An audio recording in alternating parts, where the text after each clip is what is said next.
निफाडमध्ये मेघगर्जनेसह तुफानी पाऊस, शेतकरी व व्यापाऱ्यांचे मोठे नुकसान।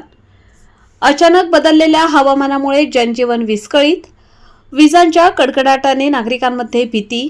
सविस्तर बातमी अशी की नाशिक जिल्ह्यातील निफाड येथे दिनांक 30 मार्च 2016 रोजी दुपारनंतर अचानक हवामानात मोठा बदल झाला आणि मेघगर्जनेसह तुफानी पावसाने हजेरी लावली। विजांच्या कडकडाटासह कोसळलेल्या या पावसामुळे संपूर्ण परिसरात भीतीचे वातावरण निर्माण झाले।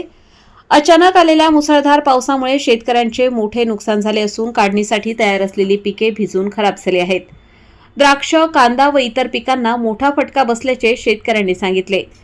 काही ठिकाणी वाऱ्याच्या जोरामुळे झाडेही कोसळल्याच्या घटना घडल्या आहेत। या पावसाचा परिणाम स्थानिक व्यापाऱ्यांवरही झाला असून बाजारपेठांमध्ये पाणी साचल्यामुळे व्यापार ठप्प झाला। अनेक दुकानदारांचे साहित्य भिजल्याने आर्थिक नुकसान झाले आहे। दरम्यान अचानक आलेल्या या पावसामुळे रस्त्यांवर पाणी साचले, वाहतूक काही काळ विस्कळीत झाली आणि नागरिकांना मोठ्या अडचणींचा सामना करावा लागला। विजांच्या कडकडाटामुळे नागरिकांनी सुरक्षित ठिकाणी आश्रय घेतला। प्रशासनाकडून नुकसानीचा आढावा घेण्याचे काम सुरू असून शेतकरी व नागरिकांना मदत मिळावी अशी मागणी स्थानिकांकडून केली जात आहे। वृत्तसंकलन रफिक शेख, निफाड।